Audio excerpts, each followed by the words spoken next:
When I was younger, I taught piano to underprivileged kids. This was a volunteer program, so lessons were done in a tiny, dusty room behind a school gym. Imagine a room just big enough to fit a piano and a small bench. One of my students, Andrew, he was a great piano player. He kind of looked like the kid from Home Alone.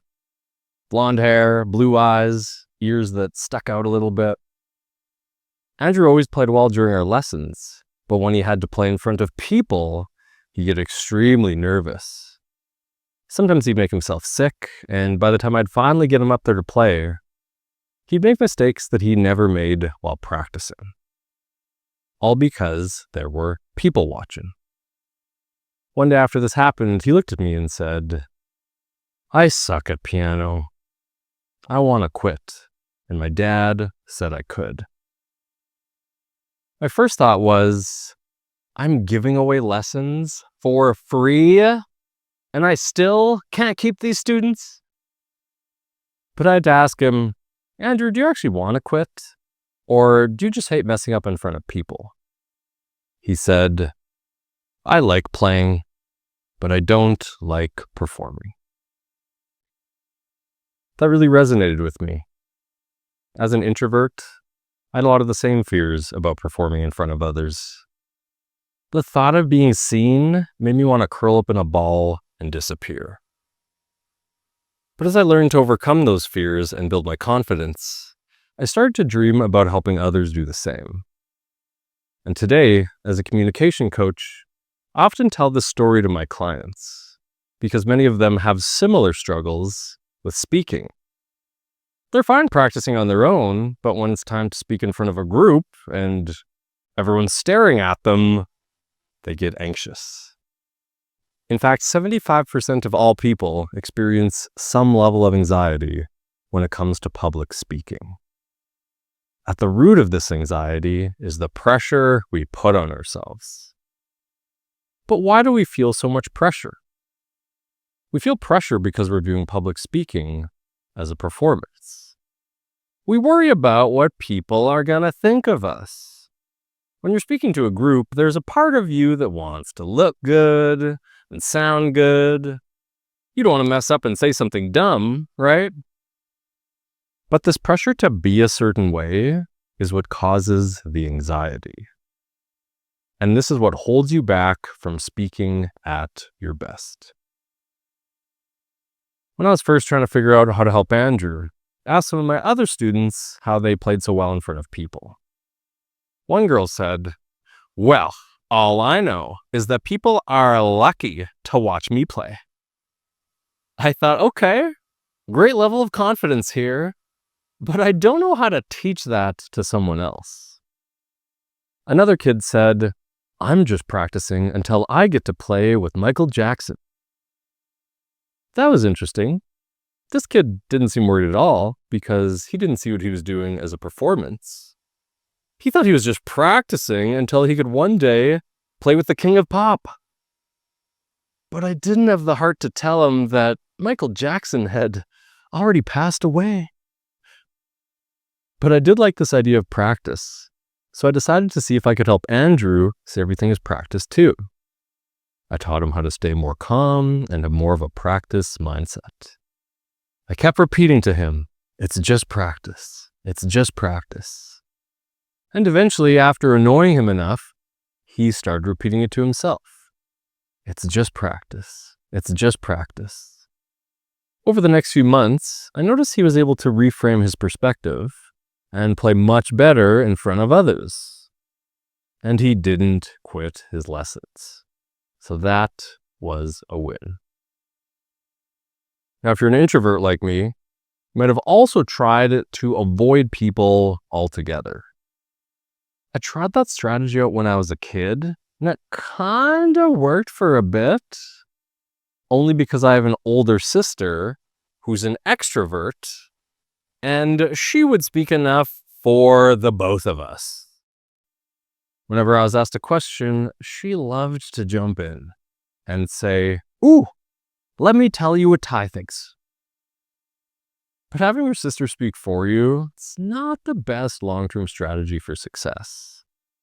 And if you struggle with public speaking as an adult, it really holds you back, both in work and in life. It's estimated that 70% of all positions require some form of public speaking. And about the same number of us, 73%, believe that being able to speak better in public would help our careers. So it's not that we don't want to improve, it's that we're going about it the wrong way. We're viewing public speaking as a performance when we should be viewing it as practice. Every situation is just practice. It's practice for you to become a better speaker. When you think this way, the pressure instantly drops. And less pressure means less panic. Because if you're just going to practice, the results don't matter as much. What matters most is that you're showing up and you're trying to improve. The beauty of thinking this way is that when you don't worry about performing, you get to perform without worry, which means you actually perform better. And this applies to more than just speaking. It's true if you're playing a sport, learning a new skill, or even dancing on stage with Michael Jackson. So how do you stop viewing public speaking as a performance and start viewing it as practice? Well, after about a decade of trial and error, I discovered the key. It's what I call an identity shifting statement. This is a very specific phrase that you repeat daily until your brain shifts from your old perspective, speaking as a performance, to your new perspective, speaking is just practice. My favorite identity shifting statement is, when I speak, it's just practice. When I speak, it's just practice. Over time, this shifts your identity around how you view public speaking. Now, this works really well for most people, but some people's brains love to disagree. So if they tell themselves, when I speak, it's just practice, their brain might say, that's not true, I don't believe you. If that happens, change it to an identity shifting question instead. Why is it just practice every time I speak? Why is it just practice every time I speak? When you ask your brain a question, it doesn't disagree with you. It goes looking for an answer. And the more you ask it, the more your beliefs will shift. Now, as this shift is taking place, there's a chance your body can still react like it's a performance. Sweaty hands, shaky voice, shallow breathing. So how do you make sure your body stays calm and in a practice state? Start by optimizing your body language. This works really well because there's a direct connection between your body language and how you feel. Sit or stand up straight. Let's get those shoulders down and back, and make sure your head is up, not down. This makes you feel more confident and in control. Next, focus on your breathing, but not just any breath. Use what's called the physiological sigh. Research shows this is one of the fastest ways to calm your nervous system.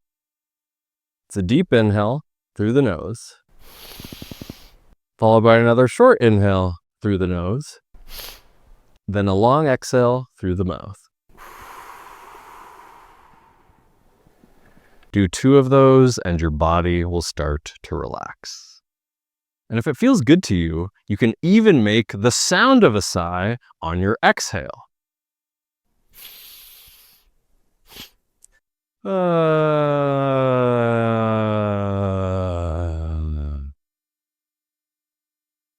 I'd probably skip that part if there were people around.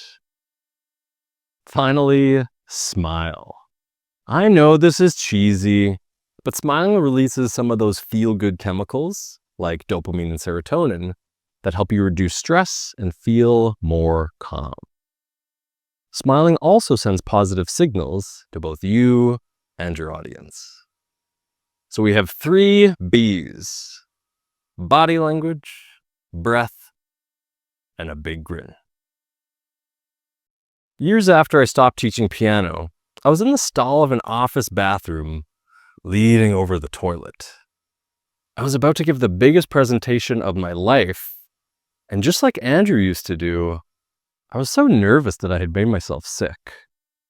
I felt myself sweating through both of my shirts, and I thought, if I throw up right now, I can probably get out of doing this presentation. But then a song came on through the speakers outside at the bathroom. It was Thriller by Michael Jackson.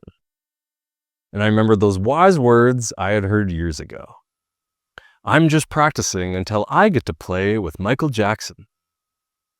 So I stood up, took a breath, and told myself, when I speak, it's just practice. Since then, I've spoken in front of many different audiences, but the thing I'm most proud of is that my sister no longer has to speak for me. And no matter what happens on this journey of life, it's just practice. Big presentation, just practice. Speech at a wedding, just practice. Giving a TED Talk for the first time in front of a bunch of strangers, and you only have one chance to get everything right. Because I don't think they refilm anything if you mess up, and if you do mess up, it's going to be on the internet forever for people to see, and your whole talk is about being a better public speaker. So if you don't speak well, it kind of kills your credibility. So this is actually sort of a big deal. Nah, it's just practice. And if that ever feels hard to believe, ask yourself, why is it just practice every time I speak? And why am I so good at practicing? Thank you for letting me practice today.